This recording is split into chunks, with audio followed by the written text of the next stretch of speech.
बिहार में हुए इस उपचुनाव की वजह से तमाम पार्टियों की मुसीबतें तो बढ़ी ही हैं और एनडीए ने अपना जलवा बिखेरा है।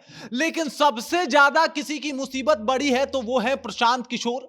क्योंकि प्रशांत किशोर ये दावा किया करते थे कि भाई साहब, अगर मुझे 145 सीट भी आएगी तो भी मैं खुद को हारा हुआ ही समझूंगा। मतलब एकदम से पूरा बिहार जीतने का दावा करते थे। लेकिन इस उपचुनाव में प्रशांत किशोर की मिट्टी पलीद हो गई है और प्रशांत किशोर के दावे सारे खोखले साबित हुए हैं। प्रशांत किशोर जो बता रहे थे कि भाई साहब, इस बार हम बताएंगे कि चुनाव कैसे लड़ा जाता है। शायद अब प्रशांत किशोर को थोड़ा और प्रैक्टिस करना पड़ेगा कि ये बिहार है और बिहार में कैसे चुनाव जीता जाता है, ये आपको सीखना पड़ेगा। लड़ना तो आप जान चुके हैं, लेकिन जीतना अभी सीखना पड़ेगा, जीतना अभी बाकी है। क्योंकि उपचुनाव ने एकदम से ये बता दिया है कि माहौल जो है वो आपके फेवर में नहीं है। क्या कुछ हुआ है, किस तरीके से इस उपचुनाव ने प्रशांत किशोर की पोल खोल दी है और किस तरीके से प्रशांत किशोर जो है इस उपचुनाव को लेकर एकदम भीषण संकट में घिर गए हैं और उनके लिए 2025 का विधानसभा चुनाव काफी मुश्किल दिखाई दे रहा है। सब कुछ आपको एक एक करके विस्तार पूर्वक समझाएंगे, लेकिन उससे पहले मेरा परिचय जान लीजिए। मेरा नाम है रजत और आप जनता जंक्शन देख रहे हैं। सबसे पहले समझिए आप कि प्रशांत किशोर जो है वो चुनाव हार चुके हैं और सिर्फ चुनाव हारते तो शायद कुछ और बात होता, लेकिन हर एक जगह पे वो तीसरे नंबर पे हैं, एक जगह पे तो वो 4 नंबर पे हैं। मतलब प्रशांत किशोर को राजनीति में उतनी तवज्जो मिली नहीं है और इस वजह से प्रशांत किशोर को अब समझना पड़ेगा और सोचना पड़ेगा कि भाई साहब अब क्या किया जाए। मतलब सबसे बड़े रणनीतिकार को बिहार में चुनाव लड़ने के लिए कोई और रणनीति बनानी पड़ेगी। सबसे पहले आप रिजल्ट देख लीजिए और जनसुराज को मिले वोटों के ऊपर एक बार नजर घुमाइए। रामगढ़ की बात करें तो इनके प्रत्याशी थे सुशील कुमार और उनको 6513 वोट मिले। तीसरे नहीं, ये चौथे स्थान पे रहे हैं रामगढ़ में। वहीं अगर बात किया जाए तरारी में तो किरण सिंह को 5652 वोट मिले। अगर वही बात किया जाए बेलागंज में तो बेलागंज में मोहम्मद अमजद को 17,285 वोट मिले और माना जा रहा है कि बेलागंज के जो मुसलमान हैं वो मोहम्मद अमजद को सपोर्ट कर लिए थे और इसके पीछे के कारण थोड़े बहुत प्रशांत किशोर थे और बहुत ज्यादा जो है वो मोहम्मद अमजद बताए जा रहे हैं, जिनका बोलबाला रहा है, पहले भी चुनाव लड़े हैं वहां से, तो इस वजह से इनका जलवा रहा है। वह और वहीं अगर बात किया जाए अगले सीट इमामगंज की तो यहां से जितेंद्र पासवान ने सबसे बेहतरीन परफॉर्मेंस दिया है और इन्होंने 37,103 वोट मंगाए हैं। मतलब पासवान वोट जो है ये अपने तरफ करे हैं। सबसे पहले आप समझिए, इमामगंज को मैं आपको समझा देता हूं। अगर इमामगंज में चिराग पासवान जाके जीतन राम मांझी की तरफ से चुनाव प्रचार प्रसार कर देते तो ये इंपैक्ट आपको नहीं देखने को मिलता। मतलब 37,103 वोट तो नहीं आते और पासवान इस तरीके से जाके वोट तो नहीं करते।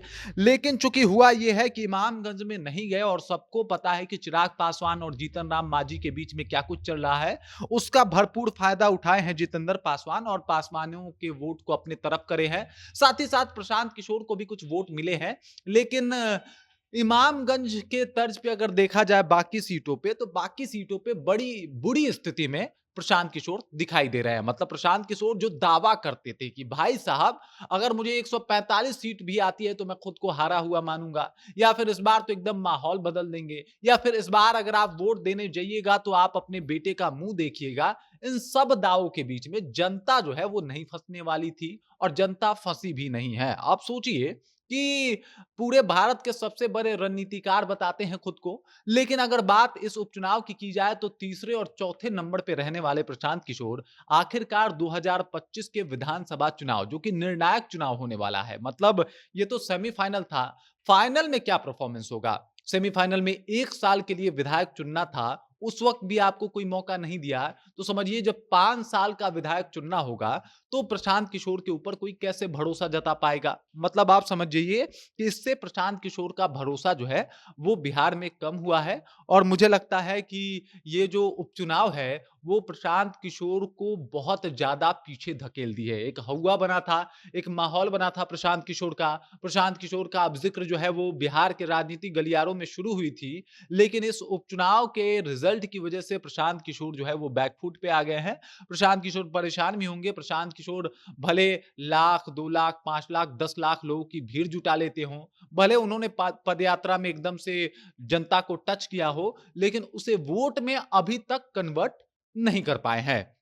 अब प्रशांत किशोर को एक सार्थक एक पिलर के तौर पे दिखना है तो उसके लिए उनको एक बार और से तैयारी करनी पड़ेगी। मुझे लगता है कि एक बार फिर से जितने लोगों को वो टच किए हैं, उनको वोट में कन्वर्ट करने के लिए कुछ अलग रणनीति बनानी पड़ेगी और ये तय करना पड़ेगा कि आखिरकार बिहार की जनता जो है वो किस तरीके से आपके साथ आ सकती है। बाकी अभी अगर देखा जाए तो प्रशांत किशोर के दावे खोखले साबित हुए हैं। प्रशांत किशोर सिर्फ गाल बजाते रह गए, लेकिन उनके पक्ष में अगर देखा जाए तो उस तरीके का माहौल नहीं बना और यही अगर सेमीफाइनल है तो सोचिए कि फाइनल का एग्जाम क्या होगा, यानी फाइनल में क्या होगा, मतलब अगर रात है ऐसी मत वाली फिर सुबह का आलम क्या होगा। वही बात प्रशांत किशोर को जो है अंदर अंदर अभी कुछ दिन तक सताएगी, परेशान करेगी। प्रशांत किशोर को विचार करना पड़ेगा कि आखिरकार इस समस्या से कैसे जूझा जाए। बाकी प्रशांत किशोर को लेके, उनकी रणनीति को लेके और जिस तरीके से करारी हार उनका सामना उनको करना पड़ा है, इस बात को लेके आपको क्या लगता है?